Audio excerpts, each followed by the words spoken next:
আসসালামু আলাইকুম ওয়া রাহমাতুল্লাহ। সুপ্রিয় অনার্স সেকেন্ড ইয়ার এবং বিভিন্ন বর্ষের ইমপ্রুভমেন্ট শিক্ষার্থীরা, স্বাগত জানাচ্ছি Arif's English care YouTube channel এবং ফেসবুক পেজে। প্রিয় শিক্ষার্থীরা, ২ তারিখে পরীক্ষা খুবই সন্নিকটে।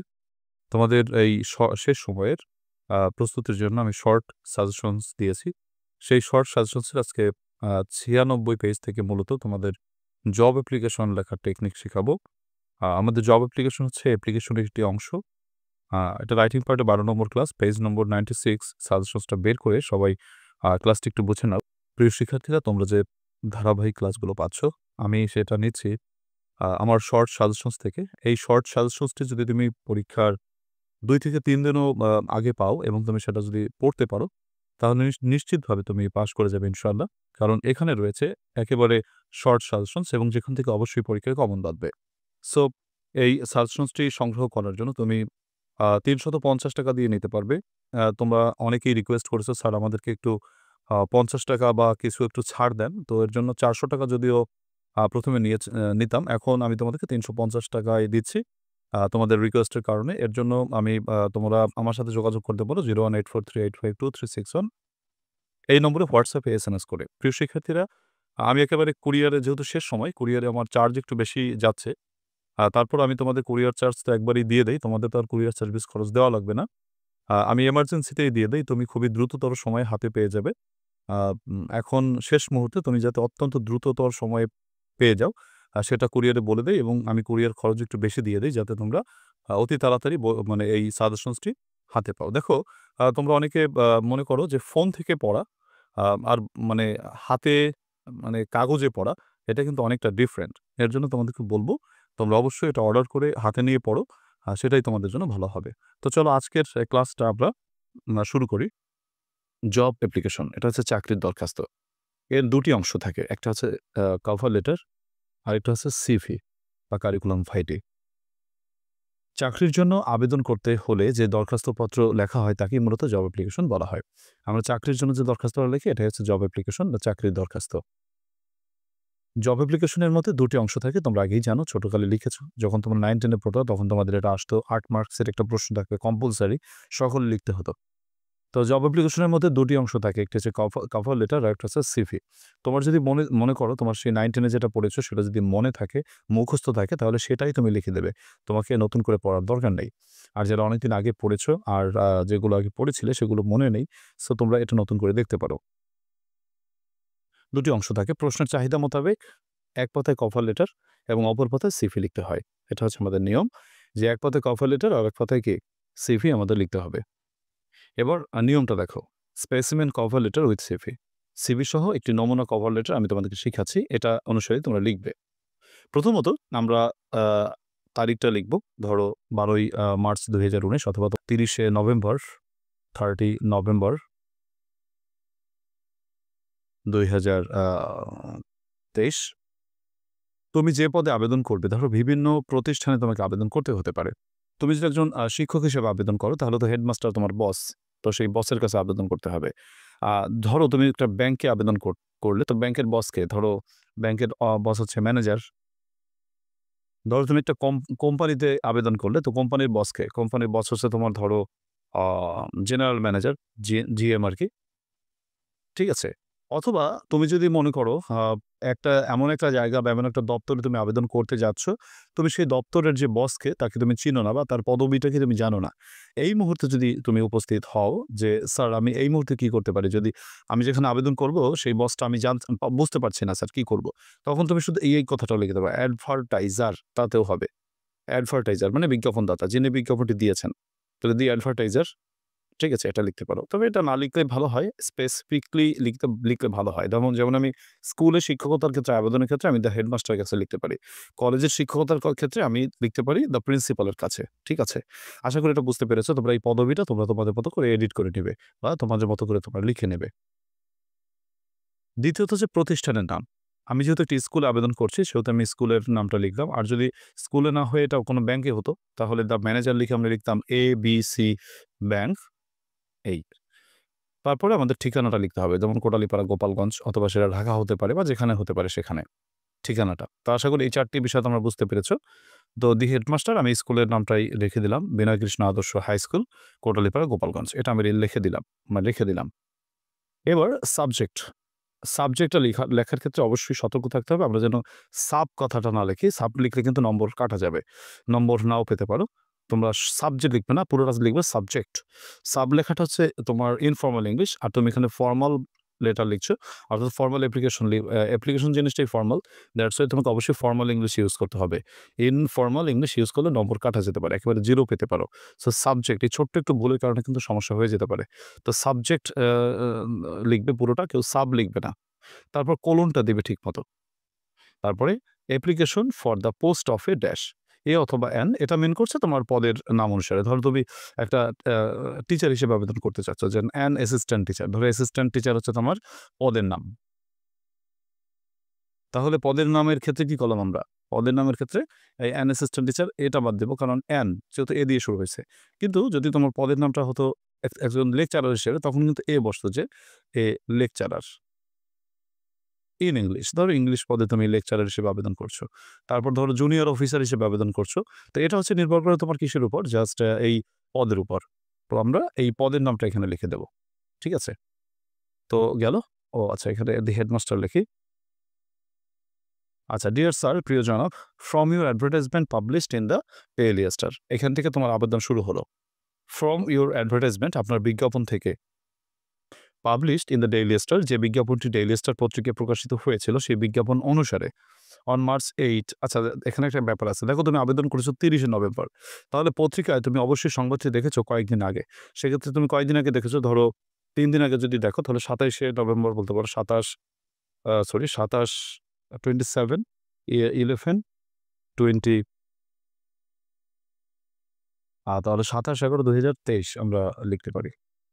আচ্ছা, এই ১ম আমরা লিখে নিলাম যে from your advertisement published in the daily star on এত তারিখে, কমাটা দিতে হবে, কারণ আমরা জানি পাংচুয়েশন মার্কসের নিয়ম অনুসারে একটি বাক্যের ইংরেজি বাক্যের অ্যাসার্টিভ সেন্টেন্সে সাবজেক্টের আগে যাই লিখি না কেন, এটা হচ্ছে অ্যাডভার্ব। তো এই অ্যাডভার্বটাকে আমরা সাবজেক্ট থেকে পৃথক করার কাছে কমা দেবো। এই কমাটা অবশ্যই দিতে হবে, নাহলে ভুল হয়ে যাবে।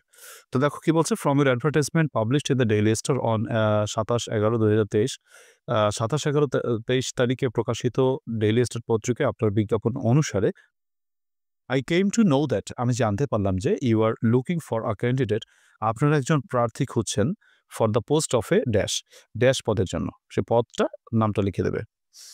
টিচার হলে টিচার, লেকচারার হলে লেকচারার, জুনিয়র অফিসার হলে জুনিয়র অফিসার, প্রভিশনারি অফিসার হলে provisionary officer, etcetera. Having all the required মানে প্রয়োজনীয়, সকল প্রয়োজনীয় কোয়ালিফিকেশনস, অর্থাৎ গুণাবলী থাকা নিয়ে বা সার্টিফিকেটস থাকার কারণে বা থাকার শর্তে, I like to regard myself as a candidate for the post. এই পোস্টের জন্য আমি নিজেকে একজন প্রার্থী দাবি করতে চাই।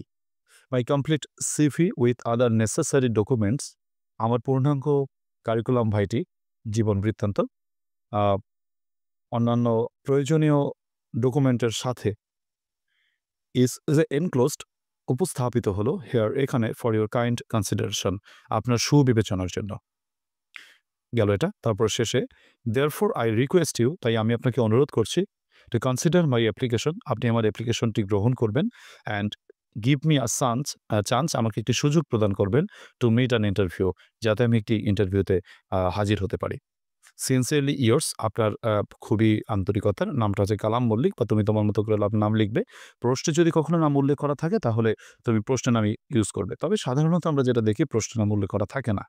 এইচএসসিতে প্রশ্নের নাম উল্লেখ করা থাকতে পারে, বাট অনার্সে প্রশ্নের নাম উল্লেখ করা থাকে না। সেখানে সরাসরি একটা প্রশ্ন হয় যে, একটা জব অ্যাপ্লিকেশন লেখো উইথ এ কভার লেটার, লেখো সিভি সহ এই পদের জন্য, দ্যাটস ইট, আর কিছু বলে না। তো ঠিক আছে, এবার এটা হচ্ছে আমাদের কভার লেটার। এইটুকু অংশ, মানে এই যে কভার লেটার, যেটা অ্যাপ্লিকেশনের মতো, এটুকু আমরা এক পাতায় লিখব। পরবর্তী পাতায় আমরা সিভিটাকে উপস্থাপন করব। আচ্ছা, তো দেখো সিভিটা কিভাবে লিখতে পারি? আমরা প্রথমেই লিখে নেব কারিকুলাম ভাইটি। তোমার যদি কারিকুলাম ভাইটি লিখতে অসুবিধা হয়, তাহলে তুমি শুধু সিভি লিখতে পারো।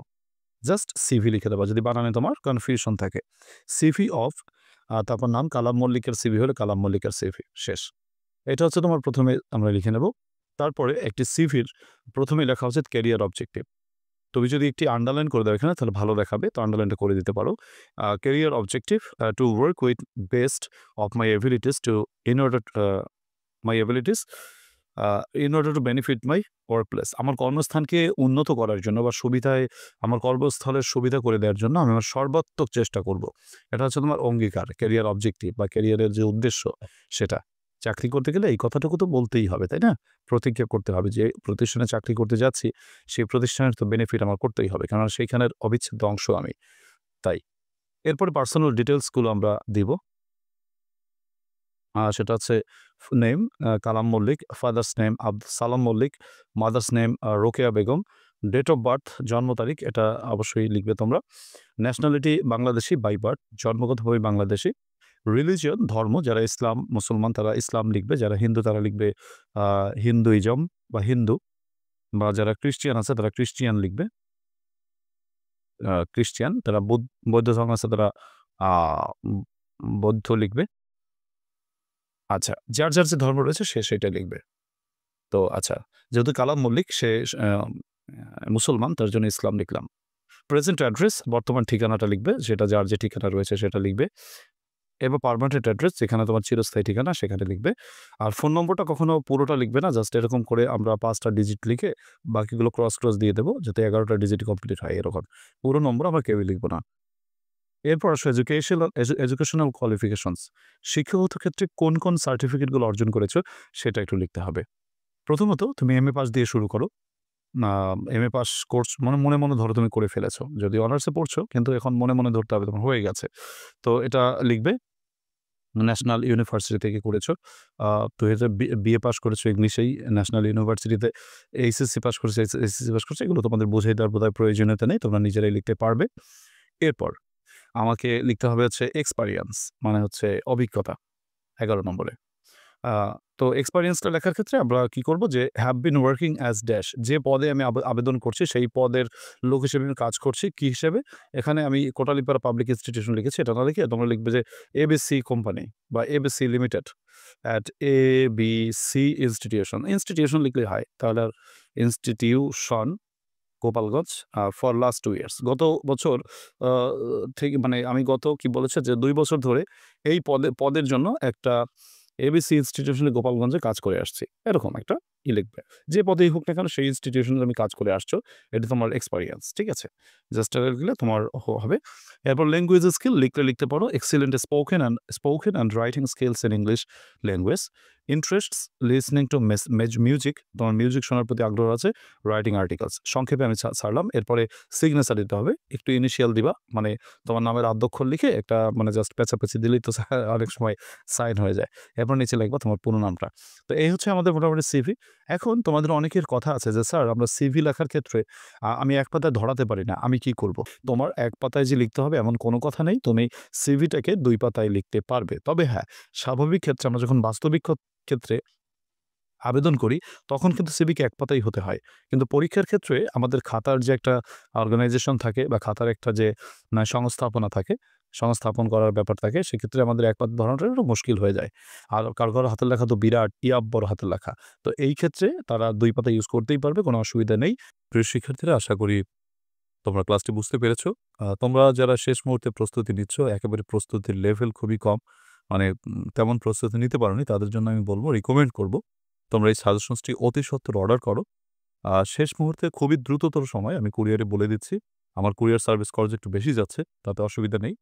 তোমরা যাতে দ্রুততর সময়ে পাও, তার জন্য এই সাজেশনসটি অর্ডার করো। কারণ এটা হাতে নিয়ে পড়া, এটা অন্য একটা বিষয়। তুমি যদি ২ থেকে ৩ দিনও এই সাজেশনসটি পড়তে পারো, আমি নিশ্চিত তুমি পাস করে যাবে। কারণ শেষ মুহূর্তে পড়াটা আমাদের অনেক ইফেক্টিভ একটি পড়া হয়ে থাকে। এই শীতকে উপেক্ষা করে তুমি যদি এই সাজেশনসটি ২ থেকে ৩ দিনও ইউটিলাইজ করতে পারো, আমি নিশ্চিত তুমি পাস করে যাবে। মাত্র ৳৩৫০ দিয়ে তোমাকে এই সাজেশনসটি ক্রয় করতে হচ্ছে। সেটা হচ্ছে তোমার আমার সাথে যোগাযোগ করবে 01843852361 এই নম্বরে। হোয়াটসঅ্যাপ, এসএমএস করে। প্রিয় শিক্ষার্থীরা, আ তোমরা এই সাজেশনসটি হাতে পেয়ে তোমরা দ্রুততর সময়ে এগুলো কমপ্লিট করে ফেলো। আর তোমরা যারা এখনো পর্যন্ত ভাবছো যে আমরা শেষ সময়ে এই কয়দিন আছে নিবো কি নিবো না। পরে কিন্তু অনেকেই আফসোস হয়তোবা অনেকে করবে যে অর্ডার করে ফেললে ভালোই হতো। বেশ আসলে বিষয়টা হচ্ছে এই সাজেশনসটি অত্যন্ত সাজানো গোছানো তোমাদের যারা নিয়েছো তারা বেশ ভালো করেই জানো। আর যারা এখনো পর্যন্ত এটা নাওনি, আমি বলব তোমরা অবশ্যই এটা দ্রুততর সময় সংগ্রহ করে ফেলো। প্রিয় শিক্ষার্থীরা, ক্লাসের শেষ পর্যায়ে চলে এসেছি। সবাইকে বলব প্লিজ আ আ ক্লাসটিকে একটু শেয়ার করে দিও। I request you, তোমরা শেষ পর্যন্ত যারা দেখেছো, আমি তোমাদেরকে একটু রিকোয়েস্ট করছি। প্লিজ তোমরা ক্লাসটিকে একটু শেয়ার করে দিও। এই হচ্ছে কথা। তো আল্লাহ তাআলা সকলকে ভালো রাখুক। এই শুভকামনা রেখে আজকের ক্লাস থেকে বিদায় নিচ্ছি। আল্লাহ হাফেজ।